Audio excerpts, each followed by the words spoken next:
So guys finally welcome to One piece chapter 1123. ఈ chapter తో మనం ఒఫిషియల్లీ ఎగెడ్ ఆర్క్ ని కంప్లీట్ చేసాం. ఈ చాప్టర్ తర్వాత మనోళ్ళందరూ ఎల్బఫ్ కి వెళ్ళబోతున్నారు. దానికి అర్థం ఏంటంటే మన ఎగెడ్ ఆర్క్ యొక్క లాస్ట్ చాప్టర్ ఇదే. సో ఈ చాప్టర్ చాలా అంటే చాలా బాగుండబోతుంది. మీరైతే లాస్ట్ వర్డ్ చూడడం మర్చిపోమాకండి. సో ఇంకేం తెచ్చకుండా let's video. One piece chapter 1123 యొక్క కవర్ పేజ్ మనం చూసుకోవచ్చు. ఇక్కడ మన ఎమాటో అయితే పిల్లలతో కలిసి భోజనం తింటుంది. సో ఇదే దాని యొక్క కవర్ పేజ్. ఇంకా ఈ చాప్టర్ స్టార్ట్ అయింది మన జాయ్బాయ్ యొక్క కాంకరర్ సాకి నుంచి ఆ హాకీ తగిలిన తర్వాత మెరీన్స్ ఎలాగో పోతారు, కానీ ఇక్కడ వాయిస్ అడ్మిరల్స్ కూడా పడిపోయారు. ఇది చూసిన తర్వాత మీరు మన జాయ్బాయ్ యొక్క లెవెల్ ని ఎస్టిమేట్ చేయొచ్చు. తనైతే హోల్ డిఫరెంట్ లెవెల్ లో ఉన్నాడు. నేను ఇలా ఎందుకు అన్నానంటే మీ అందరు తెలిసిందే హాకీతో ఎవరైనా పడిపోయారంటే దాని అర్థం వాళ్ళ విల్ చాలా వీక్ గా ఉందని. అలాంటిది ఇక్కడ స్ట్రాంగ్ విల్ పర్సన్స్ తే పడిపోతుంటే ఆ హాకీ యూజ్ చేసిన పర్సన్ చాలా స్ట్రాంగ్ గా ఉన్నాడని దాని అర్థం. ఇలా చూసుకున్న ఆ జాయ్బాయ్ లిటరల్లీ క్రేజీ బ్రో. తను చాలా అంటే చాలా పవర్ఫుల్. ఇదే మన బ్రాగీ కూడా చెప్తారన్నమాట. ఇక్కడ చూసుకుంటే మొత్తం మెరీన్స్ అందరూ నాకౌట్ అయిపోయారు ఒకేసారి. దాని అర్థం ఈ హాకీ చాలా అంటే చాలా పవర్ఫుల్. దీన్ని మనం షాంక్స్ యొక్క హాకీతో కంపేర్ కూడా చేయలేమని చెప్పి వాళ్ళు అంటారు. సో యా, షాంక్స్ యొక్క హాకీ వీక్ జాయ్బాయ్ కన్నా. అలానే నేను మన షాంక్స్ ని వీక్ అన్నట్లా మన జాయ్బాయ్ తనకన్నా కొంచెం ఎక్కువ పవర్ఫుల్ అంతే. By the way back to chapter. ఇక్కడ మన లూఫీ కూడా ఎమెత్ కి final thanks and good bye చెప్తాడు. దాంతో మన జైంట్స్ యొక్క షిప్ కూడా సేల్ చేయడం స్టార్ట్ చేసిద్ది. ఇక్కడ మీరు బాడీని చూసుకోవచ్చు. మన కూమాకి హగ్ ఇచ్చి తన వల్ల పడుకుంది. మన జోరో ప్రస్తుతం రిలాక్స్ అవుతున్నాడు. పక్కన మనం ఉసప్ ని కూడా చూసుకోవచ్చు. బ్రో వాడైతే అసలు హ్యాపీగా ఉన్నాడు, ఎందుకంటే ఒక రకంగా వాడు తన డ్రీమ్ ల్యాండ్ కి వెళ్తున్నాడు ఎల్బఫ్. ఇంకా దీని తర్వాత మనకి లూఫీ ఇంకా నామి కనిపిస్తారు. మన లూఫీ తన ముస్టోడ్ ఫామ్ లో ఉన్నాడు. ప్రస్తుతం తను నామి వరల్డ్ లో రెస్ట్ తీసుకుంటున్నాడు. పైగా ఇక్కడ మనం సాంజిని కూడా చూసుకోవచ్చు. తను చాలా సాడ్ గా ఉన్నాడు. తను వేగపంక్ యొక్క డెడ్ బాడీ దగ్గరికి వెళ్లి చెప్తూ ఉంటాడు, నువ్వు నాకు చాలా చెప్పావు కానీ అన్ఫార్చునేట్లీ నేను అవి అన్ని వెళ్ళలేకపోయానని చెప్పి తను అంటూ ఉంటాడు. ఇంకప్పుడే మనకి 2 వీక్స్ ఎంకాల ఫ్లాష్ బ్యాక్ లోకి తీసుకుని వెళ్తారు. ఇక్కడ మన శాఖ ఎగడ్ లో ఉన్న పవర్ ప్లాంట్ యొక్క డేటాని చెక్ చేస్తున్నాడు. తనకైతే కొన్ని మిస్ డేటాస్ దొరుకుతాయి. అది మన వేగపంక్ కి ఇన్ఫార్మ్ చేస్తాడు. ఇక్కడ మన వేగపంక్ కూడా ప్రీవియస్ ఇయర్ డేటా ఇంకా ఈ ఇయర్ డేటాని రెండింటిని ఎగ్జామిన్ చేస్తున్నాడు. అసలు ఇక్కడ ఏం జరుగుతుందో మీ అందరికి సింపుల్ గా చెప్పాలంటే ఇక్కడ మదర్ ఫ్లేమ్ ఉంది కదా, దాన్ని దొంగలించడానికి ఎవరో ట్రై చేశారు. అందుకనే ఈ డేటాని కూడా మార్చారని చెప్పి తను వేగపంక్ కి చెప్తాడు.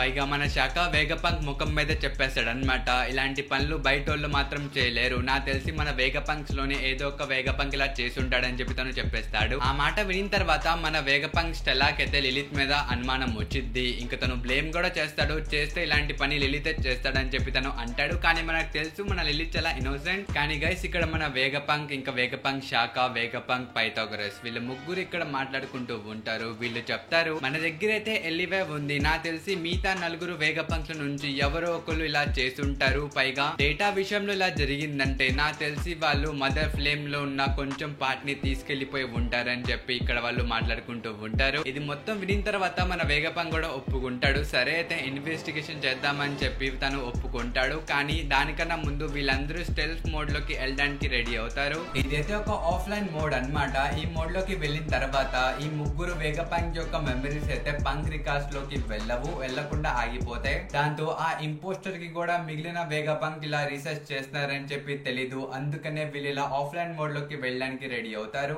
ఇంకా దీని తర్వాత 1 వీక్ అయిపోయింది. ఇంకప్పుడే వేగపంక్ పైథాగరస్ కి రిజల్ట్స్ వస్తాయన్నమాట. ఎవరు బిట్రే చేశారో. ఇక్కడ చేసింది ఎవరో కాదు, మన వేగపంక్ యోర్. తనే ఇన్ని రోజుల నుంచి పంక్ రికార్డ్స్ లో తన ఫేక్ మెమరీస్ ని అప్లోడ్ చేస్తుంది. పైగా తను స్నేల్స్ ని హ్యాక్ చేసి ఒక మెకానికల్ సీ బీస్ట్ ని వేరే చోటికి పంపించేసింది ఎవరి పర్మిషన్ లేకుండా. ఇంకంతేకాదు మన వేగపంక్ యోర్ యొక్క వాయిస్ నోట్ కూడా మన వేగపంక్ దగ్గరికి వచ్చింది. అది వినిన తర్వాత మన వేగపంక్ షాక్ అయిపోతాడు. ఎందుకంటే ఇక్కడ మన వేగపంక్ యోర్ స్ట్రైట్ గా మెరిట్ జోస్ కి ఫోన్ చేసి మన వేగపంక్ ఏషియన్ హిస్టరీ గురించి రీసెర్చ్ చేస్తాడని చెప్పి వాళ్ళకి చెప్పేసింది. ఇది వినిన తర్వాత మన వేగపంక్ కూడా మన వేగపంక్ ఎవరు ఇలా ఎందుకు చేసిందా అని చెప్పి ఆలోచిస్తూ ఉంటాడు. ఇంకప్పుడే తనకి ఇంకో నిజం కూడా తెలిసిద్ది. అదేంటంటే లులిషియా అనే ఐలాండ్ ఒకేసారి మాయమైపోయిందని చెప్పి మన వేగపంక్ కి తెలిసిద్ది. ఈ న్యూస్ తెలిసిన తర్వాత మన వేగపంక్ కి అర్థమైపోయింది ఈ వరల్డ్ గవర్నమెంట్ దగ్గర ఒక ఏన్షియంట్ వెపన్ ఉండుండిద్ది. ఇక్కడ మన వేగపంక్ లిటరల్లీ కూర్చొని ఒక్కొక్క డాట్ ని కనెక్ట్ చేసుకుంటూ వెళ్తాడు. ఫస్ట్ మన వేగపంక్ ఎవరు బిట్రే చేసింది, దాని తర్వాత డేటాలో ఏదో గ్యామ్లింగ్ జరిగింది, ఇంకా మెకానికల్ బీస్ట్ వెళ్ళిపోయింది. ఇప్పుడు చూసుకుంటే ఒక ఐలాండ్ లెగిసిపోయింది. నాకు తెలిసి మన వేగపంక్ ఎవరే ఆ మదర్ ఫిలిం ని దొంగలించి ఆ మెకానికల్ బీస్ట్ కి ఇచ్చి గవర్నమెంట్ వాళ్ళ దగ్గరికి పంపించిందని చెప్పి మన వేగపంక్ కి మొత్తం సీన్ అర్థమైపోయింది. ఇక్కడ మన వేగపంక్ స్టెల్లా కూడా చెప్పిద్ది అనమాట, అయితే నువ్వు ఇక్కడ నుంచి వెళ్ళిపో వేగపంక్ అని చెప్పి వాళ్ళు వేగపంక్ ని పంపించేద్దామని చూస్తారు. కానీ ఇక్కడ మన వేగపంక్ చెప్తాడు, లేదు ఫస్ట్ మనం ఈ ఐలాండ్ లో ఉన్న సివిలియన్స్ అందరినీ వేరే చోటికి షిఫ్ట్ చేయాలి, అందుకని వెళ్ళి ఒక పెద్ద షిప్ ని ప్రిపేర్ చేసి వీళ్ళందరినీ ఇక్కడ నుంచి పంపించని చెప్పి తను ఆర్డర్స్ ఇస్తాడు. ఆ మాట వినిన తర్వాత మిగతా ఇద్దరు వేగపంక్లు షాక్ అయిపోతారు. వాళ్ళు చెప్తారు, అయితే నువ్వేం చేస్తావని చెప్పి వాళ్ళు వేగపంక్ ని అడుగుతాడు. అప్పుడు వేగపంక్ చెప్తాడు, నేను ఇక్కడుండి ఊహారాలో ఎవరు ఏదైతే చేయలేపారో ఆ పని నేను ఇక్కడుండి చేస్తానని చెప్పి తను అంటాడు. ఇంకా దీని తర్వాత వీళ్ళందరూ కలిసి ప్రపంచాన్ని మార్చే బ్రాడ్కాస్ట్ ని రికార్డ్ చేయడం స్టార్ట్ చేస్తారు. పైగా దీని యొక్క సిస్టమ్ ఎలా పెడతాడంటే మన వేగపంక్ చనిపోయిన వెంటనే ఈ బ్రాడ్కాస్ట్ ప్రపంచం మొత్తం టెలికాస్ట్ అయ్యేలాగా పెడతాడు. పైగా ఇంకెక్కడైనా దాచి పెడితే మన వేగపంక్ ఎవరికి తెలిసిపోయింది అని చెప్పి వెళ్ళి ఆ ఏన్షియంట్ రోబోట్ లోపల దాచి పెడతాడు. దాంతో వీళ్ళకున్న టాస్క్ లన్నీ అయిపోతే ఇంకా ఫైనల్లీ వీళ్ళ యొక్క 2 వీక్స్ మెమరీస్ ని కూడా వీళ్ళు అరెస్ట్ చేయడానికి వెళ్ళిపోతారు. ఎందుకంటే ప్రస్తుతం వీళ్ళందరినీ బిట్రే చేసింది ఎవరో వీళ్ళు ముగ్గురికి తెలుసు. అలాంటిది తన ముందు కొంచెం నోరు జారినా అసలు నిజం మొత్తం బయటికి వచ్చేసింది. అందుకనే వీళ్ళ మెమరీస్ పంక్ రికార్డ్స్ లో కూడా వెళ్ళకూడదని చెప్పి మన వేగపంక్ జస్ట్ తన హ్యాండ్ రైటింగ్ తో తనకి తను ఒక నోట్ రాసుకుని వీళ్ళ ముగ్గురు యొక్క మెమరీస్ ని 2 వీక్స్ వరకు ఎరేజ్ చేస్తాడు. దాంతో వీళ్ళ ముగ్గురు మెమరీస్ కూడా ఎరేజ్ అయిపోతే ఎరేజ్ అయిన వెంటనే వీళ్ళు లెగుస్తారనమాట. వీళ్ళకే తెలీదు వీళ్ళు ఇక్కడ ఏం చేస్తున్నారు. అప్పుడే వేగపంక్ చేతిలో ఒక నోట్ ఉండిద్ది. లిటరల్లీ మన వేగపంక్ తనకి గుడ్ మార్నింగ్ చెప్పుకున్నాడు. బ్రో ఇక్కడ ఉండిద్ది గుడ్ మార్నింగ్ ఎవ్రీబడి. ఇప్పుడు మీరు ఈ నోట్ చదువుతున్నారంటే దానికి అర్థం మీ ముగ్గురు ఇప్పుడే లెగిశారు. అయితే కంగారు పడిపోమాకండి, మీ ముగ్గురికి నేను కొన్ని విషయాలు చెప్పబోతున్నాను. ఫస్ట్ వచ్చేసి వరల్డ్ గవర్నమెంట్ కి మీరు ఏన్షియంట్ హిస్టరీ గురించి రీసెర్చ్ చేస్తున్నారని చెప్పి వాళ్ళకి తెలిసిపోయింది. వాళ్ళు ఇప్పుడు మీ దగ్గరికి వస్తున్నారు. కానీ మీరేం కంగారు పడిమాకండి, దాని యొక్క ప్లానింగ్స్ మేము ఆల్రెడీ చేస్తాం. మీరైతే ఇప్పుడు ఒకటే చేయాలి, అదేంటంటే వాళ్ళు రాగానే మీరు కళ్ళు మూసుకొని చనిపోవాలి అంతే అని చెప్పి అందులో ఉండిద్ది. అది వినిన తర్వాత లిటరల్లీ మన వేగపంక్ షాక్ అయిపోతాడు. తను చెప్తాడు, ఏంటి నేను చనిపోమని చెప్తున్నానా అని చెప్పి తను ఇక్కడ అంటాడు. పైగా ఆ మెసేజ్ కూడా ఇంతటితో ఎండ్ అవ్వదు అనమాట. అందులో ఇంకా చాలా డీటెయిల్స్ ఉంటాయి. మన స్ట్రా హెడ్స్ కూడా ఈ ఐలాండ్ కి వస్తున్నారు, ఇంకా సైబర్ పోల్ మెంబర్స్ కూడా వస్తున్నారు, 5 ఎల్డర్స్ నుంచి ఒక ఎల్డర్ సాటర్న్ కూడా వస్తున్నాడు అని చెప్పి ఆ లెటర్ లో ఉండిద్ది. అది మొత్తం వినిన తర్వాత మన వేగపంక్ లిటరల్లీ షేప్ అవుట్ అయిపోతాడు. ఎందుకంటే తనకి ఏమీ గుర్తులేదు, తన మెమరీస్ తను ఎరేజ్ చేస్తాడు కాబట్టి తనకు కూడా ఏది తెలియదు. తనే కంగారు పడిపోతాడు అసలు ఇక్కడ ఏం జరుగుతుందని. ఒకవేళ మన వేగపంక్ మెమరీస్ ని ఎందుకు ఎరేజ్ చేసుకున్నాడు దీని గురించి మీకు ఇంకా డౌట్ ఉంటే మీకు ఈజీగా చెప్తా వినండి. ఇక్కడ ఫస్ట్ బ్రెయిన్ ని తన స్టెల్త్ మోడ్ లో పెట్టాడు కదా, అదే ఆఫ్ మోడ్ లో. దానికి అర్థం ఏంటంటే తన యొక్క మెమరీస్ పంక్ రికార్డ్ లో వెళ్ళడం ఆగిపోతాయి. దాంతో వేగపంక్ ఎవరికి తెలియదు అనమాట అసలు ఇక్కడ ఏం జరుగుతుందో. పైగా వీళ్ళ యొక్క మెమరీస్ ని వీళ్ళు ఎందుకు ఎరేజ్ చేశారంటే మన వేగపంక్ ఎవరికి కొంచెం కూడా అనుమానం రాకూడదు వీళ్ళ యొక్క బిహేవియర్ మీద అని చెప్పి వీళ్ళ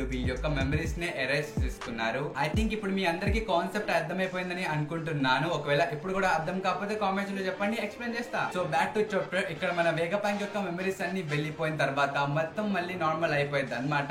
ఇంకప్పుడే మన వేగపంక్ కి అన్ని నిజాలు ఇంకోసారి తెలుస్తాయి. అందుకనే మన వేగపంక్ ఫస్ట్ టైం మన సాంజికి నా ప్రాణాలని కాపాడమని చెప్పాడు, కానీ రెండోసారి ఈ రిక్వెస్ట్ ని చేంజ్ చేసేసాడు. పైగా తను చెప్తాడనమాట, నేను ఇప్పుడే ఇక్కడ చనిపోబోతున్నాను, అందుకనే ఇప్పుడు నీ ప్రొటెక్షన్ నాకు అవసరం లేదు. ఇంతకి సాంజి నేను నిజంగా ప్రే చేస్తున్నాను మీ యొక్క క్రూనే వన్ పీస్ ని తొందరగా ఫైండ్ అవుట్ చేయాలని చెప్పి తను సాంజికి చెప్తాడు. సో ఇదే అనమాట మన సాంజికి అర్థం కాలేదు. ఫస్ట్ నా ప్రాణాలని కాపాడమని, కానీ దాని తర్వాత ఎందుకు తను సాక్రిఫైస్ చేసుకున్నాడు. అసలు అక్కడ ఏం జరిగిందో మన సాంజికి తెలీదు. ఆబ్వియస్లీ మన సాంజి ఒక్కడే కాదు, మన లూఫీకి కూడా తెలీదు అసలు ఎగ్గెట్ లో ఏం జరిగిందో. మన వేగపంక్ ఏం చెప్పాడో వాళ్ళకి ప్రస్తుతం తెలీదు, ఎందుకంటే వాళ్ళందరూ ఫైటింగ్ లో బిజీ ఉన్నారు. పైగా నాకు తెలిస్తే మన రాబింగ్ ఒక్కటికే తెలిసుండిద్ది అసలు అక్కడ ఏం జరిగిందో. పైగా ఈ చాప్టర్ యొక్క లాస్ట్ ప్యానెల్ లో మీరు చూసుకోవచ్చు, ఇక్కడ జైంట్స్ అందరూ చాలా హ్యాపీగా ఉన్నారు. ఇక్కడ మన మూసప్ ని కూడా చూసుకోవచ్చు, ఇంకా పక్కన మీరు లూఫీని కూడా చూసుకోవచ్చు, తను కూడా అక్కడే ఉన్నాడు. ఇంక వీళ్ళందరూ కలిసి ఇప్పుడు ఎల్బాఫ్ కి వెళ్ళబోతున్నారు. ఇంకా నెక్స్ట్ వచ్చే చాప్టర్స్ అన్ని ఎల్బాఫ్ మీదే ఉంటాయి. ఇంక ఇంతటితో ఈ చాప్టర్ అయితే అయిపోయింది. సో ఈ చాప్టర్ ఎలా అనిపించిందో కామెంట్స్ లో చెప్పడం మర్చిపోమాకండి గైస్. అలాగే ఈ వీడియోకి ఒక 500 లైక్స్ చేసేయండి. ఇంక ఈ వీడియో అయితే ఇంతవరకు మనం కదా నెక్స్ట్ వీడియోలో. And by by.